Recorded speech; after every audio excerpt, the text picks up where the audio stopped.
کتے کے بارے میں ہمیں یہ پتا ہونا چاہیے کیونکہ اٹس مینشنڈ ان سورہ کہف. اس کی وجہ سے بہت سے لوگ ایک کیوٹ سا پپی رکھتے ہیں اور اس کو گود میں بٹھاتے ہیں, یا ویسے بھی کوئی بھی بریڈ رکھتے ہیں اور ان کے بیڈ روم میں وہ کتا ان کے ساتھ بیٹھا ہوتا ہے اور ان کو وہ بہت پسند ہوتا ہے, اور وہ یہی ریفرنس دیتے ہیں کہ اٹس مینشنڈ ان قرآن.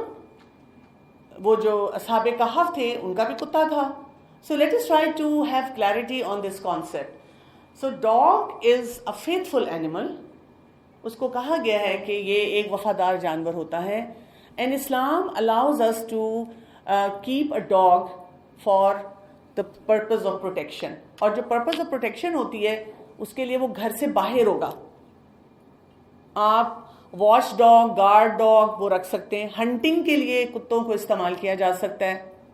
اور آپ کو یہ پتا ہے کہ اسلامکلی ہمیں یہ بتایا گیا ہے کہ if there is a utensil in which a dog has eaten food, اور اس کو اگر آپ کو استعمال کرنا پڑے گا تو اس کو 7 times دھونا پڑے گا because of the impurity which is left by the dog over there. Police میں رکھا جا سکتا ہے کتے کو, کسٹمز میں رکھا جا سکتا ہے. when you travel abroad تو آپ دیکھتے ہیں کہ ان کے بڑے ٹرین ڈاگز ہوتے ہیں جو کہ آپ کے سارے لگیج کو وہ چیک آؤٹ کرتے ہیں, سنف کرتے ہیں کہ کوئی ڈرگز وغیرہ نہ ہو. اسی طرح بلائنڈ سپورٹ کے لیے رکھا جا سکتا ہے. اور لیکن یہ یاد رکھنا ہے کہ اپارٹ فرام دیٹ اگر آپ کو بس پسند بہت ہے ایز اے پیٹ اور آپ نے اپنے گھر کے اندر بیڈ روم میں, لاؤنج میں کتے کو رکھا ہوا ہے اور اس کے ساتھ آپ کی کوئی ایکسٹرا افیلیشن ہے کہ بہت زیادہ آپ اٹیچڈ ہیں, the angels do not enter such a house.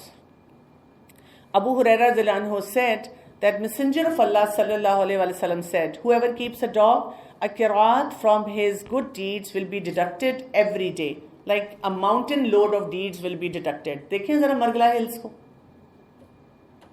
کتنی مشکلوں سے ہم وہ گڈ ڈیڈز کماتے ہیں اور آپ نے کتے کو اندر بلایا, سب کچھ سمیش ڈاؤن ہو گیا. Except a dog for farming or herding livestock. یعنی جس پرپز کے لیے ہمیں بتایا گیا ہے اس پرپز کے لیے تو ہم کتے کو رکھ سکتے ہیں, لیکن apart from that we can not. اب بلی رکھنے کی اجازت ہے, فش رکھنے کی اجازت ہے, اور اس طرح کے پیرٹس ہیں, باقی اینیملز رکھنے کی اجازت ہے. لیکن میں نے اکثر دیکھا ہے کہ ینگسٹرز کو بہت شوق ہوتا ہے کتا رکھنے کا. شاید موویز میں, کارٹونز میں شروع سے ایک ہمارا مائنڈ سیٹ بنایا جاتا ہے اور آپ دیکھیں گے کہ اس میں اکثر کتے کو ہی دکھایا جاتا ہے. They show dog as an animal which can be kept within the house. Verse number 19 آ جاتی ہے. And similarly we awaken them that they might question one another. اب وہ اٹھ گئے, 300 سال سونے کے بعد ان کو جگایا گیا. اب وہ اٹھے ہیں ڈیپ سلیپ سے. جیسے آپ ڈیپ سلیپ سے اٹھتے ہیں تو کیا کرتے ہیں, آپ کو یاد نہیں رہتا. اور آج کل تو لوگ بڑے پرینکس کرتے ہیں نا, یعنی کوئی شام کو سویا ہوا ہے, ایک دم اس کو جا کے اٹھاتے ہیں, کہتے اٹھو اٹھو اٹھو, کالج کا ٹائم ہو گیا, تم آدھا گھنٹہ لیٹ ہو گئے ہو. اور وہ بیچارہ تیار ہو کھانا کھا, جب جانے لگتا ہے تو باہر نکلتا ہے تو دیکھتا ہے تو اندھیرا ہے, تو شام ہے, یا باقی گھڑیاں کچھ اور بتاتی ہیں.